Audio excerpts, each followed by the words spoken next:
I'd like to delve a bit more into really what it's like living with CAD. Jorg, I'd like to come to you first. What is the impact of this and the diagnosis on your life? So thinking about all of the broader terms like social interactions, mental health, work, disease management. What's the whole impact? Generally saying you feel as if you're not worth anything anymore, since whatever you try to do in the cold doesn't really work anymore. Yeah. I enjoyed going to Christmas markets, for example, with my family and friends, and it turned out to be impossible to go to Christmas markets anymore in the cold and in the snow, which is nice, uh, because I just had too much pain, even wearing thick gloves and almost, yeah, a mask outside, but you have to drink the malt wine or Glühwein, and then you have to open up your scarf or whatever which covers your face. And it turned out to be getting worse and worse, and me turning quicker and quicker into my skin turned blue. That's the example of Christmas markets, but also just simply going outside and taking a walk becomes a challenge. Um, Wife, children, family. My mother, for example, she has been sick, and I went up to help her and went shopping for her. And she said, "No, don't go shopping anymore because it's cold outside." Oh, great, yeah. Um, that's an example. These are a few examples of what happens. What about work? Were you already retired when this happened, or has it impacted your ability to work? Before I even knew that I had this disease, I felt the impact of cold agglutinins, because roaming around, driving around across Germany, visiting customers, going outside the car for a minute, walking into the dealer's workshop, just turned my skin, yeah, blue. And some of them believed that I was an alcoholic because my nose was so funny and blue, and my skin was so pale, and it turned from white into blue, or from blue into white. So they looked at me suspicion, and suspected that I was an alcoholic. Yeah. Um, then my But there's quite a colleagues, bit of stigma around that then, isn't there? Something that, obviously that's an unpleasant thing to feel, that burden that people are making that judgment on you. yeah. And I had a base with a company in Germany, which I visited quite regularly. And my so-called colleagues actually made a bet how long it takes me from turning from blue into a normal skin color again. Yeah. So they said, some of them said it's going to take 5 minutes. The others said 10 minutes. So they said, okay, it took Jörg 13 minutes to turn into a normal color again. That was fun, but still, you realize something is wrong. Yeah. Well, we just before we joined this webinar, we were doing the very British thing of talking about the weather. And you can't underestimate that. Obviously Becky and I were talking about how actually autumn is our favorite season, just the enjoyment that we get from that, being outside and having that. And that's something that you're being deprived of, really enjoying that. So I think we can't underestimate the importance of those just normal things about life. So I appreciate you sharing that. From a mental health point of view, have you found that that's been something you've needed support on? Have you had support in how to manage this side of the disease? Yeah, I had psychological support uh, because I just didn't know how to deal with all that, with the whole circumstances, not feeling you are worth it anymore. I had rather small children or little children. They needed to be guided, and they went out with their sleds in the wintertime, and I couldn't do that anymore. Shoveling snow was getting almost impossible in wintertime. Me and my friends used to go out walking regularly in the forests. I couldn't do that anymore when it was getting cold. And my friends, they actually said, "Oh, okay, okay, in wintertime when Jörg cannot go out, let's all get inside and create a gym for ourselves." So we had all kinds of material to keep us fit, but internally they heated the room, everything was nice, yeah. And yeah, I felt guilty. I felt guilty, which is stupid, but I had to learn to accept help from others, knowing that I have this problem. Well, I think it's so impactful that you started that question by saying that your own sense of worth was impacted by this. And I can see, Pat, that you're nodding, and I can see that a lot of that's resonating with you. How has CAD impacted your life? I can't say the psychology of it has, I tend to, I guess, be rather accepting of things and do what I can about it. And if I can't do anything else, then okay.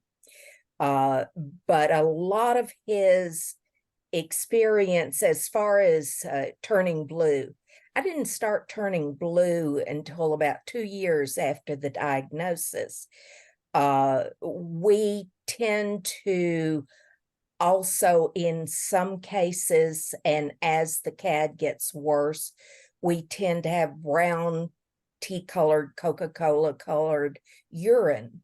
I didn't have that until later. It was the tachycardia, the rapid heartbeat, and the breathlessness that were my main symptoms. But now, talking about going outside in the winter, we kind of have to become hermits in the winter time, which is not fun. Last year I missed a Christmas celebration with family because it was incredibly cold on the particular evening that we were going to have this, and I just I couldn't do it. So it's things like that that impact us. It's also the CAD Foundation with patients. We have patients that join our Facebook group called Caddy Chatter, and they are very scared when they're first diagnosed. It's a very scary thing to find out you have this disease, and not a whole lot of people know anything about it, which also leads to trying to explain it to friends and family and so forth. It's kind of like well, just do it. Just go ahead and do it. Well, no. Do you find that because obviously isolation is a big thing for, I think, most with rare disease. Do you find that over time, because you have to kind of withdraw a bit in the winter, that you stop getting invited? Do some of those social interactions just stop happening as opportunities to you because people assume, oh, Pat won't be able to come to that? Or are people willing to make those concessions like they did with York, where they made an alternative and they brought the exercise inside? No, that has happened, and it's happened to many of our members where they become housebound because they just, even it gets to the point where even in the summer, people aren't invited because we have to be very aware of air conditioning and going to the store, going to the grocery store. I have to ask my granddaughter to do my grocery shopping for me because every once in a while I kind of forget what the impact is, and I go ahead and I do it. And that happened, maybe 2 or 3 months ago, where I went in a grocery store and I just kept pushing myself and pushing myself.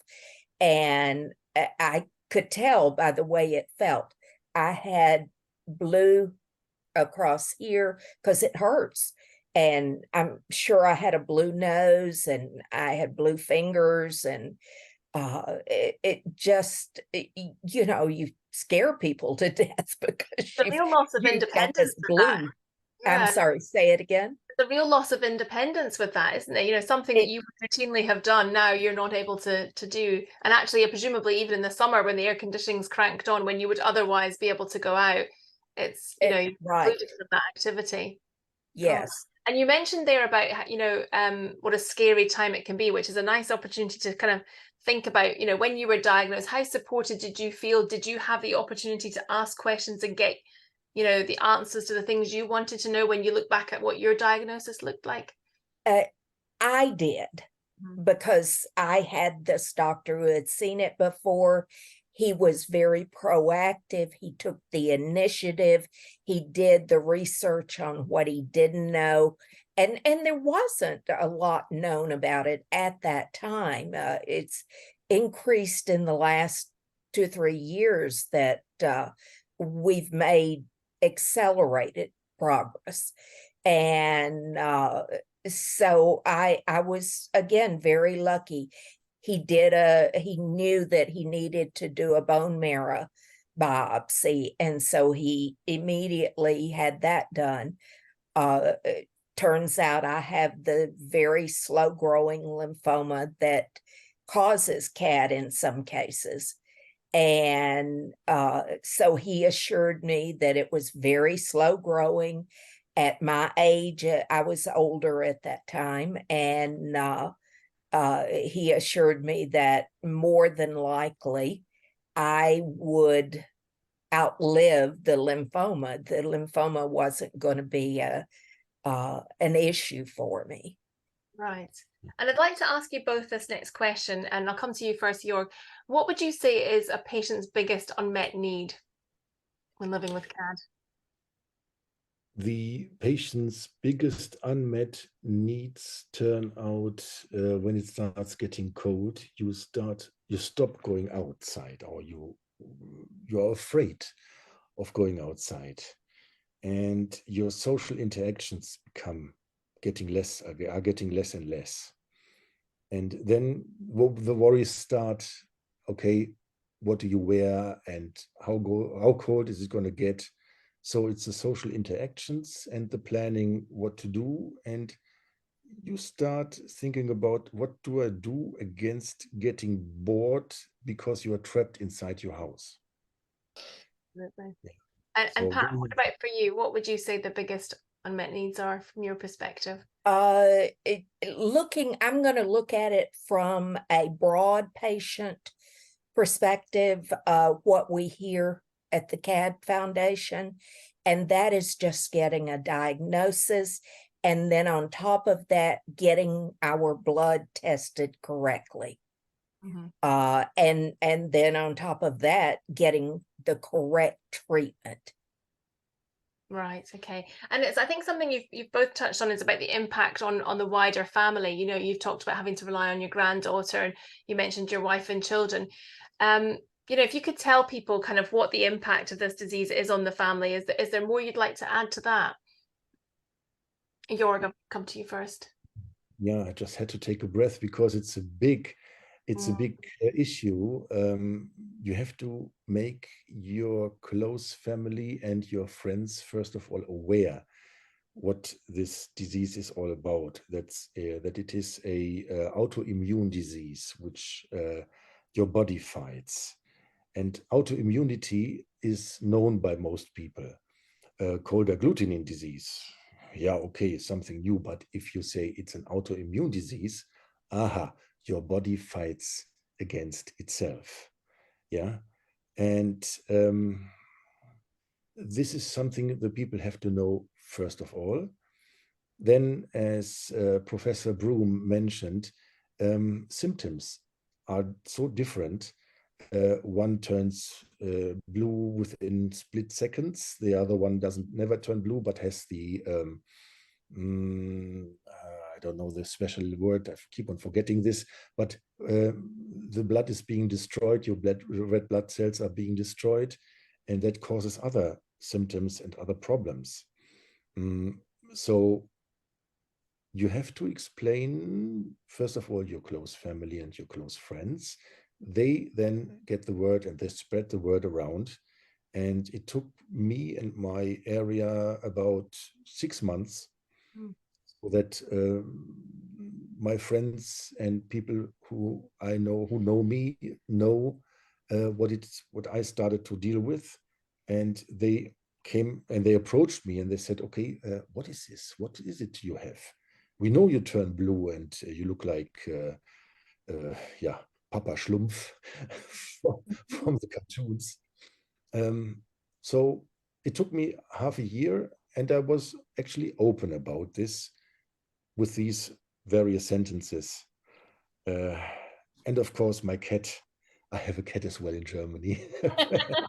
We've got a Although very fabulous cat. It keeps appearing. it keeps me warm as well. Oh, a good company over the winter, I guess, as well. Yeah. And Pat, what about for you? What's the impact been on your wider family? Well, I mentioned my granddaughter, and it's just the time that it takes away from her. She's studying to be a nurse, and she is more than happy to meet the needs that I have. Mm. So from that aspect, it's good. And she's also very good about you know, as CADs, we tend to sit a lot, and sometimes probably more than we should. And so she is very good about okay, Grammy, you unload the dishwasher, and making me do things that just kind of keep me a little bit active. Otherwise, I would sit. And which is another problem, because you know, if you think about CAD and the way it works, every single cell in our body relies on that bloodstream to provide the nutrients and the oxygen that those cells need. And we're not getting enough. So it's very tiring to do things. And, you know, you eat a meal and the blood, a lot of your blood goes to your digestive system. So you just can't do anything after eating a meal. So having But that encouragement is really important to you then, isn't it? Having someone to yes, exactly. And your diagnosis influenced your granddaughter's choice of career going into say that no, I don't think so. She's been that way. She started out as a vet tech, surgical vet tech, for a veterinarian, and so she has this tendency to want to do things like that. So I don't think it was the CAD so much. So But Pat, she will make a very good nurse because she's very understanding, and it takes care of people. oh, that's wonderful. So if you could tell people one thing about kind of the impact of CAD on you and your loved ones, what would be the one thing that people probably don't know about this disease that you'd like to tell them, Pat?